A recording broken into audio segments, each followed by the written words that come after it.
So, students, today we are going to start up a new chapter, and the name of the chapter is A Letter to God, written by G.L. Fluence. Okay, so basically, tell me first who have faith in God. I mean to say that किसी किसी God पे विश्वास है, God पे trust है, that someone exists who always help us to do.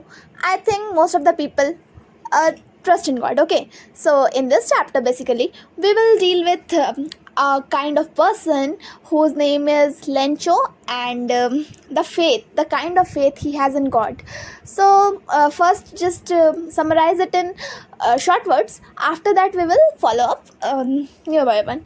Basically my language will be bilingual. Okay, that means English as well as Hindi, because कभी कभी stories का मज़ा ना इंग्लिश से ज़्यादा हिंदी में आता है सुनने में. Okay, so I'll use both the languages so that it can be better understood by you. Okay, so ये जो स्टोरी है वो एक ओल्ड स्मॉल एंड गरीब किसान के बारे में जिसका नाम लेंचो हुआ करता है. ओके, सो लेट्स सी उसके साथ क्या होता है कि सडनली उसके एरिया में मीन्स उसके फार्मिंग सेक्टर में बहुत ही बड़ा ट्रेजेडी हो जाता है. Tragedy in the sense like hail storm आ जाता है. हेल स्टॉर्म की वजह से उसके पूरे के पूरे क्रॉप प्रोडक्शन डिस्ट्रॉय हो जाती है. फाइनली उसे क्योंकि अपने गॉड पे विश्वास था तो उसने उसे लेटर लिखा, and how a postmaster has help him by signing as a god and so मैं अगर अभी बता दूंगी आपको तो आप इंटरेस्ट नहीं लोगे चैप्टर में. So let's start. Okay, the house, the only one in the entire valley, sat on the crest of a low hill. From the height, one could see the river and the field of ripe corn dotted with the flowers, and always promised a good harvest. The only thing the earth needed was the downpour, or at least a shower. Throughout the morning, Lencho, who knew the fields intimately, had nothing else but the sky towards the northeast. वो जो Lencho का जो घर था वो actually पूरे valley में, पूरे घाटी में एक इकलौता घर था, और उस हाइट से वो रिवर्स को देख सकते थे और अपने राइप कॉर्न के मीन्स पके हुए मक्के के दाने को वो देख सकते थे. ठीक है, और जिसमें कि बहुत ही ब्यूटीफुल फ्लावर्स उग चुके हैं, और ये जो है बहुत ही अच्छा हार्वेस्ट था. गुड हार्वेस्ट मीन्स बहुत अच्छी खेती होने वाली थी उससे. वो उसे देख कर ऐसा लग रहा था अर्थ को बस किसकी ज़रूरत थी, बस थोड़े से वाटर की. दैट मीन्स डाउनपोर और एटलीस्ट अ शावर, एक हल्की सी झमझमाहट वाली बारिश आ जाए तो फिर मक्के का खेत बहुत अच्छे से ग्रो आउट करने लगे. Through out the morning Lencho, okay, सुबह होते के साथ ही जो लेंचो है वो स्काई की तरफ देख रहा था. नॉर्थ ईस्ट में वो देख रहा था कि कुछ नहीं, वो बस कंटिन्यूसली स्काई को देखे जा रहा था. Now we are really going to get some water. The woman who was preparing supper replied, yes, god willing. The older boys were working in the field while the smaller ones were playing near the house until the woman called to them, come for dinner. It was during the meal that, just as Lencho had predicted, big drops of rain began to fall. Okay, so अब जो Lencho अब अपने wife से conversate करते हैं that मुझे ऐसा लग रहा है लाइक आज बारिश होने वाली है, मुझे पक्का विश्वास है कि आप तो हमें कुछ बरसात मिल ही जाएगी. तो वुमन बोलते हैं हाँ, भगवान की मर्ज़ी हुई तो ज़रूर हमें बरसात मिलेगी. जो उसके बड़े बच्चे थे, जो ओल्डर बॉयज़ थे, वो फील्ड में वर्क कर रहे थे, और जो यंगर किड्स थे वो लोग खेल रहे थे वहाँ पर. जैसे डिनर रेडी होता है वैसे उनकी मम्मा, दैट मीन्स लेंचो की वाइफ, उन्हें बुलाती है that it's a dinner time. So जैसे वो डिनर के बाद फाइनली एज प्रिडिक्टेड, जैसा कि सोचा गया था, बड़े बड़े रेन ड्रॉप्स जो है वो फॉल करना शुरू हो गए. In the north east huge mountains of clouds could be seen approaching. The air was fresh and sweet. The man went out for no reason to have pleasure of feeling rain on his body, and when it returned he exclaimed, these aren't raindrops falling from the sky, they are new coins. The big drops are 10-cent pieces and the little ones are 5s. North east के through से एकदम घने घने काले काले बादल वहाँ से आ रहे थे, और साथ में जो हवा थी वो बहुत ही फ्रेश थे. आप लोगों ने भी एक्सपीरियंस किया होगा कि बारिश के मौसम में जो हवा होती है उसमें कुछ अलग सी बात होती है. ओके, तो जो मैन था that means here the man is referred to as Lencho. Lencho without any reason बाहर जाता है और वो बरसात के मौसम में भीगने का कोशिश करता है, और वो बोलते हैं ये तो रेन ड्रॉप्स है ही नहीं. वो बहुत ही एक्साइटमेंट के साथ बोलते हैं ये तो रेन ड्रॉप्स है ही नहीं, but they are new coins. So here a question arises that with what did Lencho compared the raindrops? किसके साथ Lencho ने raindrops को compare किया? So with the new coins. Okay, so he tell that the big coins were 10 cent pieces and the little ones are 5. Means जो बड़ी बड़ी बूंदे बरसात की वो 10 cent pieces है. It is just a currency, okay, like coins. And जो smaller coins थे जो वो 5 cent pieces थे. With a satisfied expression he regarded the field of ripe corn with its flower wrapped in curtain of rain. But suddenly a strong wind began to blow and along with the rain very large hailstones began to fall. These truly did resemble new silver coins. The boys, exposing themselves to the rain, ran out to collect the frozen pearls. Okay, so वो बहुत ही satisfied हुआ कि चलो बारिश finally आ गई और ये जो रेन ड्रॉप्स हैं ये धीरे धीरे उस राइप कॉर्न के ऊपर पड़ रहे हैं. तो उससे क्या हुआ कि ऐसा मानो कि बारिश की चादर पूरे खेत में पड़ गई और अब बहुत अच्छा हार्वेस्ट से मिल रहा है ना. वो बहुत ही सेटिस्फाइड हो गया.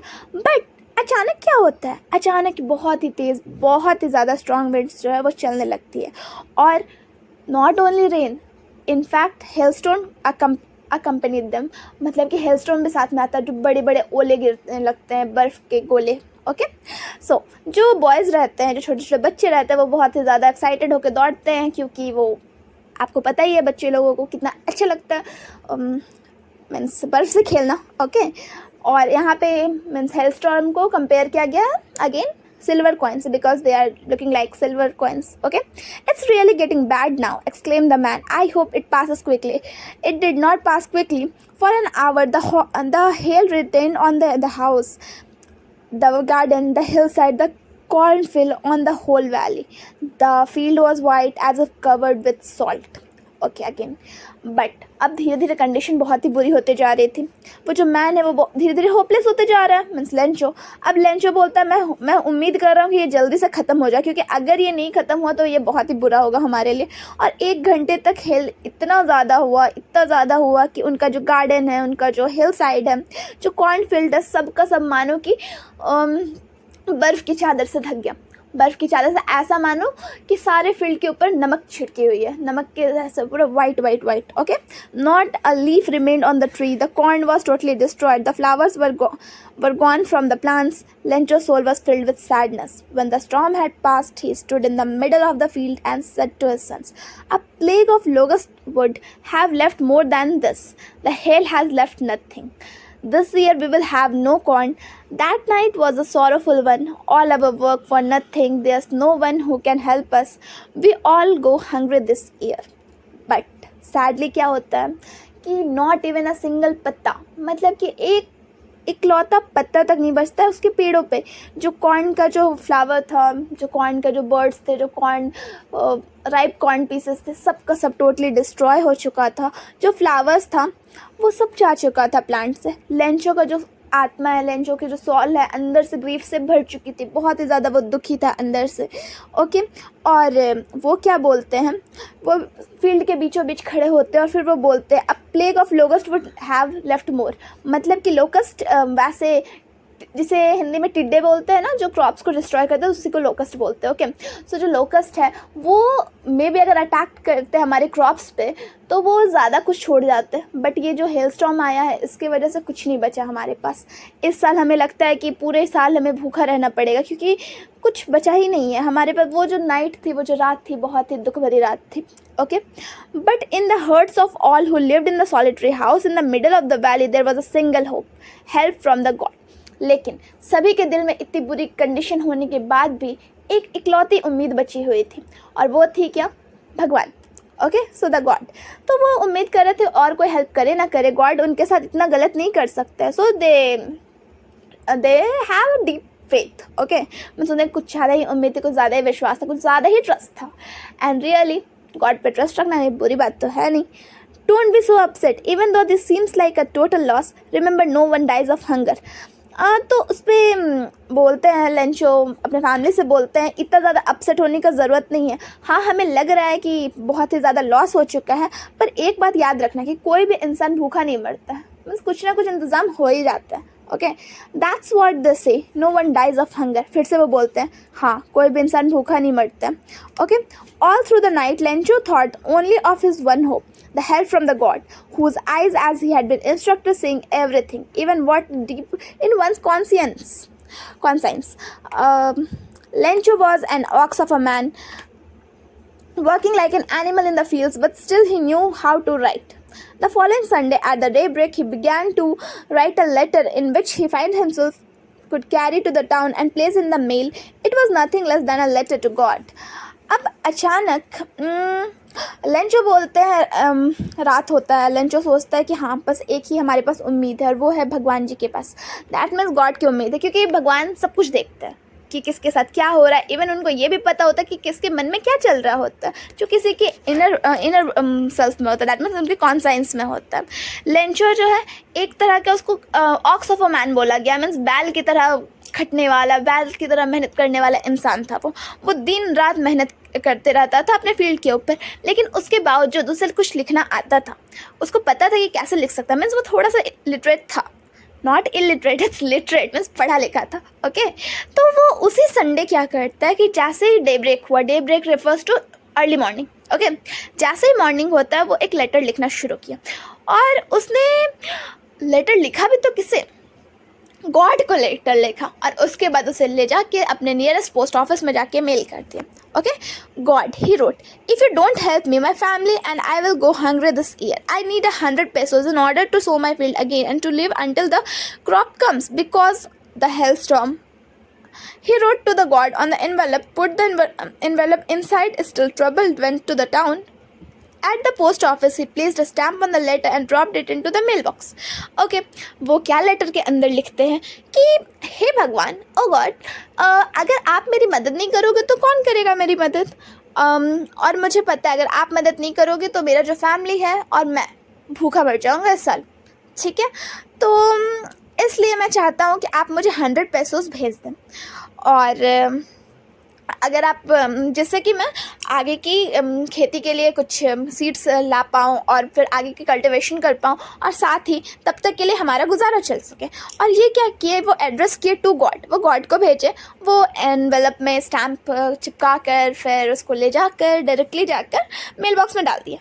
One of the employees who was a postman and also help the post at the post office went to his boss laughing heartily and showed him the letter to God. Never in his career as a postman had known that address. The postmaster, a fat, amiable fellow, also broke out laughing, but almost immediately he turned serious and tapping the letter on the desk commented, "What faith! I wish I had the faith on the man who wrote these letters, starting up a correspondence with God." Okay, एक postman था, जब उसने letter देखा तो वो suddenly हंसने लगा, और क्योंकि उसने कभी भी नहीं देखा था कि किसी ने गॉड को लेटर भेजा और एड्रेस में गॉड था। बोलते मैं तो ऐसा कुछ एड्रेस देखा ही नहीं हूँ, और वो अपना लेटर ले जाकर, लेंचो का लेटर ले जाकर डायरेक्टली जाकर अपने पोस्ट मास्टर को देते हैं। जो पोस्ट मास्टर थे वो बहुत ही ज़्यादा फैट और friendly, amiable means friendly, okay, बहुत ही फ्रेंडली मैन थे। वो भी सडनली हंसने लगे, but at the next moment वो क्या किए, सीरियस हो गए, और फिर वो अपने उस लेटर को अपने टेबल पे टैप करके बोले, वाओ व्हाट अ फेथ, क्या विश्वास है।